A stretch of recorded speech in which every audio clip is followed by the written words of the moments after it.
Because that's the thing. I mean, I've just painted the problem, of what flexibility and renewables need to do, getting rid of our fossil fuel dependency. But at the same time, we can be extremely excited about the opportunity because, of course, battery storage is the new kid in town. It's a real game changer to what energy system flexibility can be about and what energy economics can be about.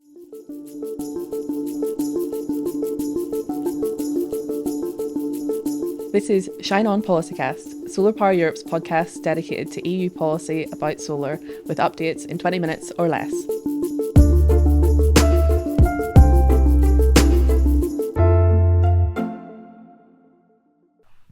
So, welcome back to the podcast, Dries. Thank you, Bethany. It's a pleasure to be here. Yeah, it's been a hot minute since we've had you, but you're very welcome back.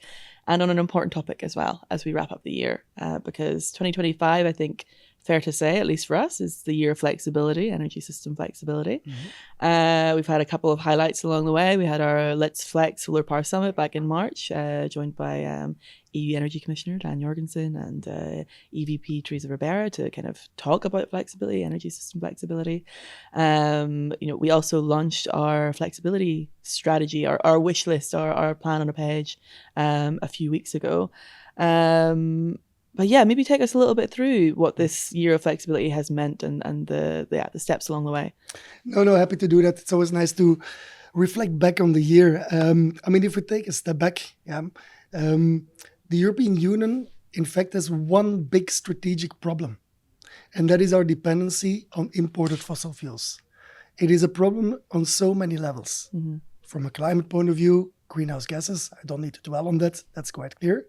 But also from a security point of view, our geopolitical position as the European Union is severely undermined by our dependency on imported fossil fuels. And not just from Russia, we know that, and we made important steps to reduce that. But just also think about the EU relations to the US lately, how the US has been meddling with our affairs, Qatar. This is for a very large part due to the fact that we need them because of our fossil fuel import dependency. And then the third is our competitiveness as well. Let's not forget that electricity prices are still mostly set by the gas price, and that needs to be decoupled. And renewables do exactly that. There's a very clear, and I think it's one of the best stories of the year, is the story of Spain. Spain has been the example. It's been the evidence that if you build more renewables, you start to replace gas as a price setter, and you reduce your electricity prices. Spain today has amongst the lowest electricity prices in Europe because renewables, because it's evidence that our story and our vision works. It's real. It's real. Yeah. So this is where flexibility comes in, because for the moment, renewables is a bit stuck in a too small and inflexible electricity system. So we need to electrify, and we need to work on flexibility. So that's why flexibility is a strategic priority for the European Union. And talk us through, we've you mentioned there, we're still in this inflexible system, which is kind of the system of the olden days. And that means that there are different components that need to come in here, like batteries. We started the Battery Storage Europe platform this year. And we've got some numbers on that and what the outlook looks like there. And we've got the grids package that's just come. In terms of batteries, what are they doing for the system at the minute? Yeah. So indeed, we decided to put our vision for flexibility together. And by coincidence, I have it here with me. So it's called Let's Flex, of course, on this side. But it's also just a one page. It's a manifesto. And everything that is needed from a flexibility point of view. It's a big topic, but you can actually boil it down to the key points on the one page. Flexibility approach to grid planning, unlocking demand response, and unlocking the opportunities of battery storage, to your question. Because that's the thing. I've just painted the problem of what flexibility and renewables need to do, getting rid of our fossil fuel dependency. But at the same time, we can be extremely excited about the opportunity. Because of course, battery storage is the new kid in town. It's a real game changer to what energy system flexibility can be about and what energy economics can be about. So we see battery storage, the performance improving. So it's not until recently, it was like you store for an hour and a half. That's over. Yeah, you now store for 2, 3, 4, 6, 8 hours. Yeah. So the difference between battery storage and long duration energy storage starts to Blend, blur. yeah. Blend indeed. And that's direction of travel is not going to stop.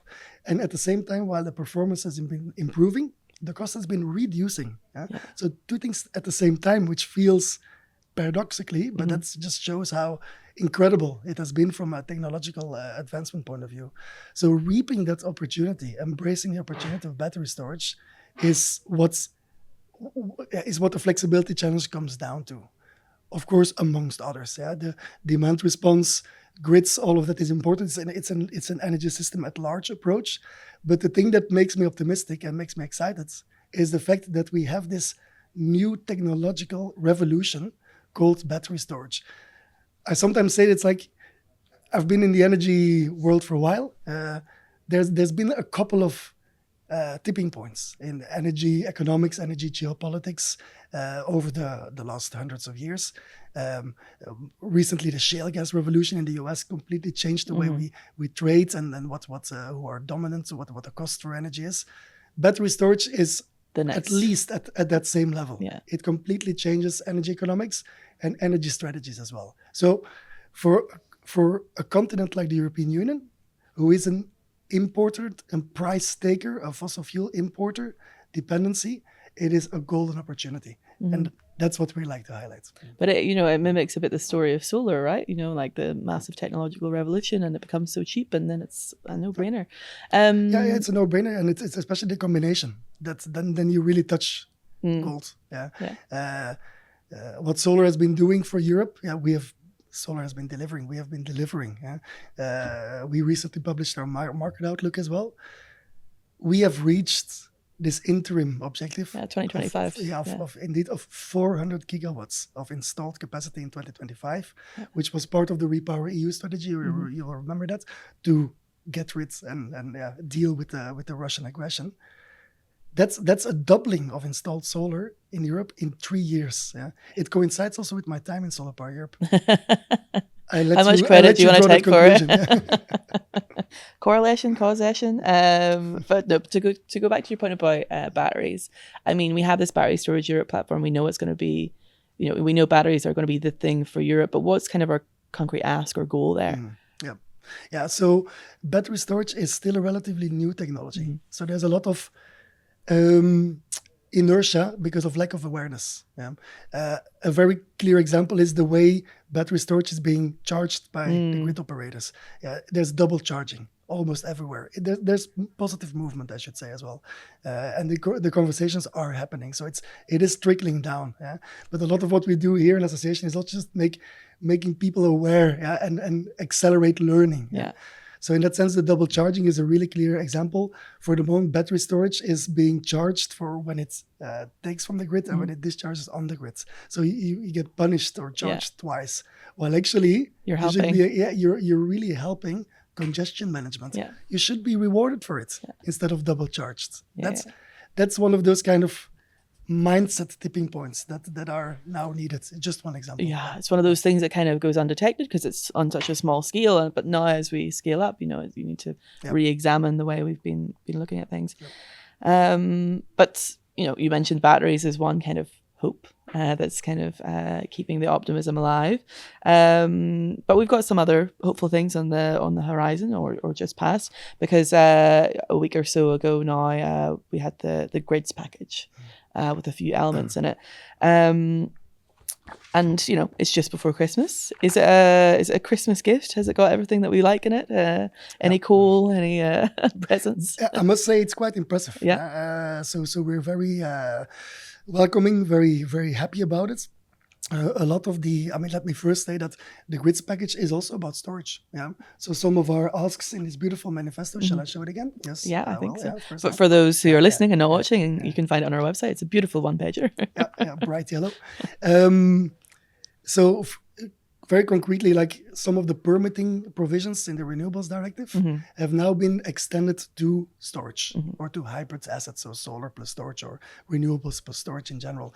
This comes straight from our manifesto. So the grids package is, and that's what we've been asking for, not just purely a grids myopic package, and that's wonderful. That was one of the things we were a little bit worried about. Yeah. We reached out, and now it's a bit more complete.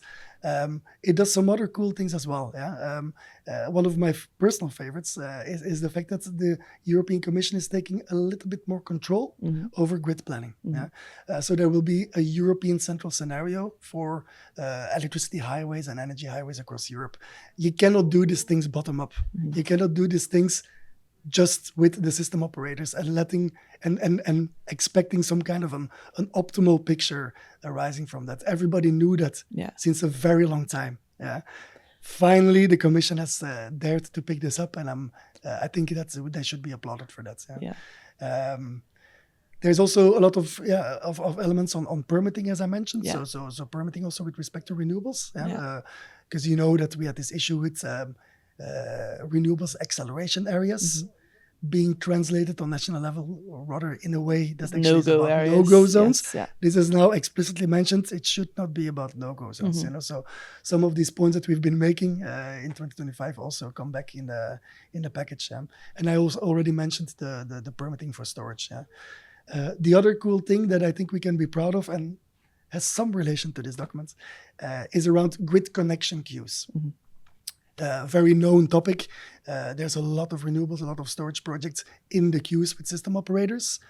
They are overwhelmed and they don't know how to prioritize. So there's a very famous approach from system operators to have like first come, first serve. So if you're the first to ask, you should be first dealt with. But we need to move over that. And that's now happening, and that's very positive. So we will have criteria that it's not just first come, first serve, but it's like first ready, and those that are most grid friendly, that actually help the system, they shall be prioritized. And that's excellent for storage, because what we see in the industry, there's a lot of hybridization, a lot of solar parks are being added a storage element. So that's a grid friendly project that should be prioritized. And those things are in the grids package. And maybe to go back a little bit to your point about permitting and reopening renewables directive, because we're quite specific about what we want there, right? We don't want a wholesale reopening of the RED. Maybe you just want to explain that a little bit, because I think that's an important point. There's, yes, we know that we are looking at reopening in a very targeted manner some parts of the Renewables Directive. There is always a risk, that this is then being abused to reopen other elements, to maybe start tinkering with ambition and all of that. You cannot exclude that. Now, I have confidence also. You mean you can't exclude that risk? We want to exclude that. You can't exclude it. No, I mean, this is also part of the democratic decision making. Like the legislators in the parliament have the right to look beyond what was proposed by the Commission. So as such, that principle is clear.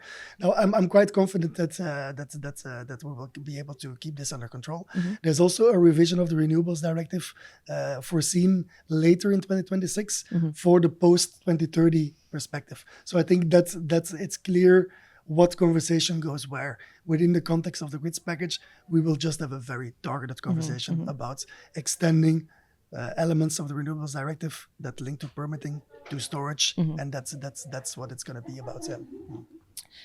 So grids package, all in all, quite good, but I think there is a bit of a missing piece of the puzzle, right? So what else would we ask for there that is, what's the mismatch between perhaps our manifesto there and the grids package that we heard last week? Yeah, I mean, I think the biggest gap is anything to do with distribution and decentralized energy. So distribution system operators, the DSOs, seem to not feature. There's no additional provisions, no additional asks on them, which is weird because we know that most of the energy transition, most of the combination of renewables, electrification, flexibility actually happens within the realm of DSOs. And that's a real gap there.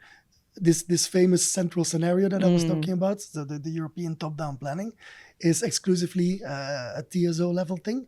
um, there's no steer, there's no integration of the DSO level in there, and that's worrisome. I think that's one of the things that we will touch upon. It's one of the reasons why I would say that the grids package is a step in the right direction, but it doesn't tick the box. It's not the whole no, solution. not at all. Yeah. I mean, one example, it's such an incredible, important thing. DSOs are remunerated on a capex basis for the moment. Yeah, so the regulator basically tells them, let us know what you need to do in terms of investments in wires, in grids, in copper, in hardware, as many ways you can put it. And that's what we then approve, if it's proportionate. And that's then what is translated to the network charges for that you and I pay ultimately. DSOs are not rewarded for operational expenditure. So the regulator is not telling them, why don't you organize a flexibility markets on a local level? Why don't you find ways to improve the software that you can actually have the flexible loads of buildings and other loads that you have in your sector to activate them. Yeah? And this issue about incentives from a regulator is a fundamental issue. And you can understand why DSOs don't look at flexibility, because they don't get rewarded for it. Of course. Doesn't make there's sense. no incentive, there's no mandate. Yeah? So that's the famous move, like we have to move from a CapEx approach to a TOTEX approach. Yeah? TOTEX stands for CapEx and OpEx, so total. Yeah? Something that the UK, for example, is quite good at. So it's not that it's not happening elsewhere, that you don't. It's not that it's impossible. It's not just that it's impossible. And the effects on the UK is actually a really good example for many things in terms of independent and modern system operators. So that's still lacking. So we probably still need an additional flexibility strategy after the grids package. Well, something to look forward to. But as we look forward, I mean, so the grids package is a mixture of kind of guidance and legislative bits and pieces. So what are the next steps? I mean, what are we hoping to see in the first kind of quarters of Q1 of 2026? Yeah, so the grids package indeed has legislative elements. So they will go through the co-decision process. We're getting our amendments ready as we speak. That's on track. But there's a whole, let's say, work program from the European Commission that we also look forward to. I think first and foremost, the revision of the energy security legislation. So this is about security of supply of gas and electricity systems. Very important, because the Commission wants to now integrate that. Yeah, let's do proper sector coupling. We all know electrification is the future. So let's look at security of supply and energy security from a system integrated point of view. And that's just the fact that the Commission thinks about it in those ways makes me already quite optimistic and exciting that we will really be able to transition and transform energy security legislation into an integrated system vision. So, and I mention this because our flexibility strategy captures all the things that we need. Yeah, of course, it can be. The key point is that it's mainstreamed in different places, and the energy security legislation is one key place in that. Yeah, for the moment, it has KPIs on gas storage. Like every member states need to have so much gas storage so that we're secure. That's the logic. Why don't we do that with flexibility? Every member state needs to have so much of flexible loads, then we're secure. That's the type of mindset shift. Yeah, the different perspective that we need to have, and the energy security legislation is an opportunity for that. And you already see it sort of happening. I mean, if you think of 3 years ago, pre-energy crisis, it was a different mindset altogether. So the direction of travel feels optimistic. I mean, it's time to, of course, put it on paper. Yeah. Optimism only gets us so far, of course. So instead of a gas storage target, we need electrification and flexibility targets in the energy security legislation. That's it. Yeah. Well, then that brings me on to my final question, which is a highlight from 2025 and a wish for 2026. Yeah. Highlight 2025. Aside from doing this podcast. I mean, it feels like a long time ago, but I think it's still worth celebrating or highlighting. The fact that the Clean Industrial Deal, so the big European agenda, it's not that long ago. It was actually in January this year. Includes an electrification KPI targets. At least 32% by 2030. Today we're like 10% points less than that. It's quite a leap. So having an electrification KPI, that's really good. That's really important. So that's a highlight. The other highlight I think that I should mention is the more recent, the Repower EU.